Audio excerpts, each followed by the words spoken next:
The measure of a person's success is not determined by the heights they reach at their peak, but by their ability to recover when they fall into the abyss of adversity.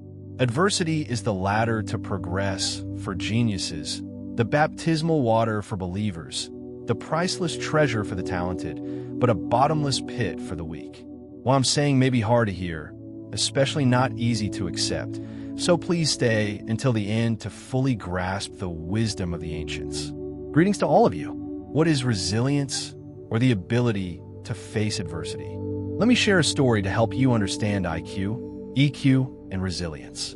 My cousin, the eldest son of my uncle, from elementary school to university, always excelled academically with a brilliant mind. He was also very sociable with relatives and friends around him. Everyone loved him. But after entering university, due to my uncle and aunt's divorce, he completely changed. When he came home, he no longer visited relatives, and his academic performance plummeted uncontrollably. The school called my uncle, saying that his son was constantly skipping classes, spending every day in internet cafes playing games. My uncle was furious and asked why he wasn't studying properly. My cousin said, "Because of your divorce, I feel so frustrated that I don't want to study anymore." Let's look at this. My cousin, from elementary school to university, always had excellent grades, showing that his IQ was very high. Back in our hometown, he had great relationships with relatives and friends. Everyone liked him, indicating that his EQ was also very high. But after entering university, due to the family crisis, he became deeply depressed.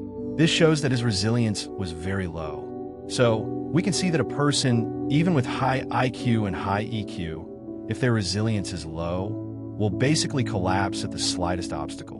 This also explains why, in society, many highly educated people have chaotic careers, sometimes even relying on their families, simply because their resilience is too low. There are three types of people facing adversity: those who give up, those who camp, and those who climb. Life is essentially about climbing a snowy mountain. There are always three types of people. The first type, those who give up, feel the mountain is too high, that they can't do it, so they quit right away. The second type, those who camp, climb halfway, feel it's good enough, and say, "I don't want to climb anymore. I'll set up camp here. It's fine here." The third type, the climbers, have already climbed very high, but they don't want to give up or camp. They want to reach even higher peaks, so they choose to keep climbing. In society, there are also these three types of people. Some people abandon themselves, feeling they lack education or background, believing that's their fate. When faced with the adversities life brings, they choose to give up immediately. The campers are those who have achieved some success in life, earned some money, and then feel their current job is good enough. So they start enjoying life, becoming complacent, and no longer seeking progress. The result? If you don't move forward, you'll fall back. The climbers are those who have already shone brightly, but don't stop, choosing to keep climbing. For example, Mr. Wang Shi of Vank Group, such a successful entrepreneur, still chose to study at Harvard University and at 60 climbed Mount Everest time and again. Or Mr. Su Shijian, over 70 years old, chose to start a business, founding Chuj, with annual revenues reaching billions. Or the legendary Chinese woman, Wu Shengming, who, at 71, after being released from prison, worked as a janitor, defied the odds, and became a billionaire at 81. These people are the model of climbers. When they face adversity or prosperity, they don't choose to stop but keep moving forward. So, take a look at yourself. Are you someone who gives up, someone who camps, or someone who climbs? The last time I spoke on this topic, a boss told me he thought I was absolutely right. He said that in company meetings, whenever he proposed a new reform plan, there were always three types of people. 20% enthusiastically supported the new plan, 60% chose to observe, the campers, and there were always 20% who opposed it, the quitters. When facing adversity, you need to think about four things. First, control. In what's happening, what can I control, and what is beyond my control? For example, today you have to attend a very important meeting, but suddenly it pours rain. Do you feel terrible? Do you think, why am I stuck with such bad weather? and then complain and get frustrated? So what's the right approach? You should calmly analyze. Rain is beyond my control, but bringing an umbrella, leaving early to avoid traffic jams, or being late, those are things I can control. Most things that affect our mood are beyond our control, preventing us from doing well what we can control. Second, responsibility. When this problem occurs, who is ultimately responsible? Who caused it? Ordinary people often have a victim mindset, while great people have a mindset of taking responsibility. Suppose you're crossing the street. The light is green, so you walk. Then, a truck runs a red light and kills you. Who's responsible? You'd surely say it's the truck's fault. They ran the red light and hit me. I did nothing wrong. Yes, you're not wrong. It's indeed the truck's fault. But sorry you did. Do you understand? The one who suffers the greatest loss bears the responsibility. Crossing the street on a green light. Shouldn't you still look both ways? Blaming others only traps you in adversity, unable to free yourself because you've given yourself a reasonable excuse. Many women, when their husbands cheat, cry and complain everywhere, saying, "He hurt me. I did nothing wrong." But wasn't that person your choice in the first place? Why weren't you wiser back then? When you think like that, what's there to be sad about? Next time you choose someone, you'll surely be wiser. Moreover, if he cheated, it just shows your value is low. If you had high value, you could just kick him out, and that's that. Third, impact. Analyze how this event will affect me, how much damage it will cause. Is 100, a million, a billion, bankruptcy, or death? Many people like to exaggerate problems, what's called panic syndrome. Is it really that serious? Some girls, when they break up with their boyfriend, feel they don't want to live anymore, thinking their life is completely over. But in reality, what harm did he cause you? No financial loss, no threat to your life, just emotional sadness at most. In 6 months, you'll forget him. In another 6 months, you'll have a new boyfriend. That's nothing compared to your long life. Whenever something makes you suffer, if you can't get over it, ask yourself, how many more years do I plan to live? How long do I want to carry this burden? When it feels heavy, let go quickly. Compared to your life, any suffering is just dust. Fourth, duration. Analyze how long the loss from this event will last. A few months, a few years, or a lifetime. A few days ago, someone complained to me that the pandemic had greatly affected their business, and they were very depressed. I asked them, with the money you have now, can you survive this year? They said, no problem. I said, then why are you still sad? The pandemic only has a temporary impact. Even if it affects you for a whole year, next year your business will recover normally. What's there to be sad about? This year, focus on doing well in online business. That's good too. So, many people create their own troubles. Except for matters of life and death, everything else is trivial. Anyone who leaves you, the pain they cause is only temporary. Time can erase all suffering. The things that made you cry before will one day be something you can talk about and laugh. The key to building resilience lies in analyzing whether the risk is as serious as you think. Most things are temporary, except death. Stay clear-headed in assessing the extent and duration of the loss. This will help you view the issue more objectively, rather than just feeling pain. Ask yourself about your level of control over the situation. Is there anything within your power to decide? Focus on what you can do, rather than drowning in things beyond your control. Finally, don't get too caught up in victim thinking. Recognize your own responsibility in the matter. This is the mindset of successful people. They don't complain or blame, but find ways to improve the situation what they can control. No matter how tough adversity is, as long as you maintain a positive mindset and clarity, you will overcome it. Always awaken the warrior within, ready to fight and conquer every challenge on your climbing journey. How do we enhance our resilience? First, listen to your reactions to adversity. Suppose you're walking on the street, and suddenly a madman rushes up, yelling in your face, "Your life is over. You're just a failure."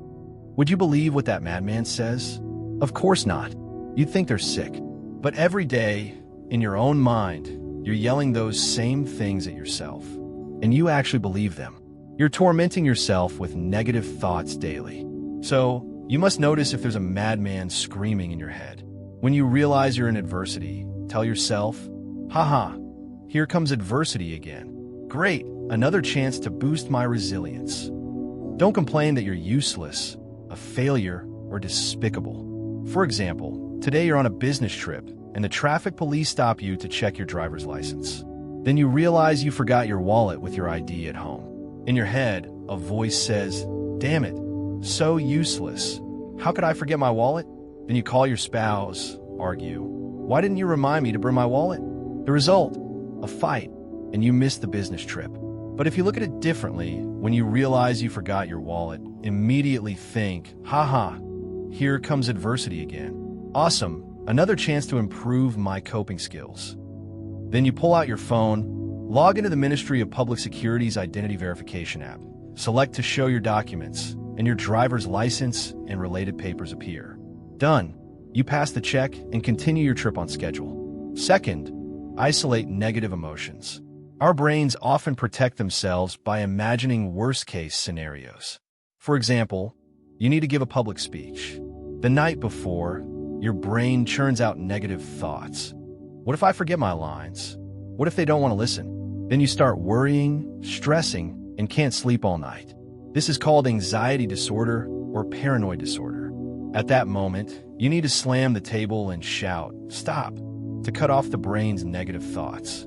Or distract yourself with other things like watching a funny video, listening to music, or doing some exercise on the spot. Third, do what you can do right now. Nick Vujicic, born without arms or legs, became a world-famous motivational speaker. Many disabled people think their life is over. But Nick thought, what can I do? I have no limbs, but I can speak. I can inspire others to overcome adversity and regain hope. So, he started calling countless high schools and elementary schools, offering to speak for free. After calling hundreds of schools and being rejected, he kept calling. Finally, one school agreed. The result? That speech was a huge success. Then other schools invited him. His reputation grew, and he became an international speaker, invited to speak in dozens of countries. Everyone in life falls into a pit. If you stay there, that's failure. If you climb out, that's growth. Inside everyone, there's a quitter, a camper, and a climber. Awaken the climber in your heart. Next, I'll talk about the secrets behind the training of geniuses. Listen carefully. The first secret, the art of absorption. Quickly absorb the experience, wisdom, knowledge, thinking skills, and work methods of top experts. Then apply them to yourself to surpass those experts directly. For example, ordinary people only learn after they stumble, but experts learn from others' stumbles, quickly turning others' talents into their own. For instance, if you're starting a business, find 100 successful peers. Become their customer to experience their products and services. If needed, work in that field to understand their business model. Then apply it to yourself. Success is diligently copying your peers, learning from experienced teachers, starting where they ended. Then apply and surpass them immediately. Life is the result of how you spend your money and time. The second secret, the art of transformation. Absorption alone isn't enough. You must find ways to transform. The art of transformation, lost for many years, has finally been rediscovered. Simply put, when you eat pork, do you grow a pig's body? Of course not. You grow a human body. But many people eat pork and only grow a pig's body. They copy only the surface methods, failing to transform the core principles. For example, you're taking a test, and there's a question, what is 2 plus 2? You don't know, so you peek at your classmate Xiao Hong. She writes, 2 plus 2 is equal to 4. Thrilled, you write for 2. This is copying the surface method. It's the fastest way to succeed, but it's not sustainable. Because when the next question is, what is 4 plus 4? You're stumped again. So what's transforming the core principle? After seeing Xiao Hong's 2 plus 2 is equal to 4, you study and understand the calculation logic behind it. Then, for any addition problem, you can apply that logic to solve it. Clear enough? Everything has a principle. Understand one core principle, and you'll grasp 100 related ones. Transform, but stay within the core. This means if you understand the essence of cooking, you'll master the principles of 100 dishes. Meet someone, become like them. Encounter something, turn it into something useful. Whatever you face, transform it for your use. Meet someone weaker, digest why they failed. Meet an equal, compare with yourself. Meet someone better, find the efficient path to become them. Don't look down on this person or slander that one. Life is a testing stage. Every event in life is a test question. Everyone is your teacher. Any time you spend on the art of transformation will pay off greatly at some point. Absorbing experience is accumulation. Transformation is the repetitive cycle of honing progress. Digestion moves from seeing, reading, thinking, listening, lecturing, debating to realizing, writing, doing, mastering, excelling, and perfecting. Transformative learning starts with imitation. First copying, then surpassing. Progress starts with practice. First completing, then perfecting. Achievement starts with repetition. First doing it fast, then optimizing. The third secret, the 9 Sons Divine Art. The secret behind wealth is actually very simple. Most people just don't know it. Among the few who do, most can't follow through. So, only a tiny minority succeed and become legends. As a kid, I bought a martial arts book called One Move to Defeat the Enemy. Now I realize many people are searching for a single trick to win at life. If there's such a secret, it's just 4 words: long-termism. When someone shifts their mindset to long-termism, they've already won. It's just that the results take years to show clearly. What's the essence of long-termism? It's the ability to focus on one thing for a long time. In that process, you give up entertainment, pointless socializing, and meaningless spending.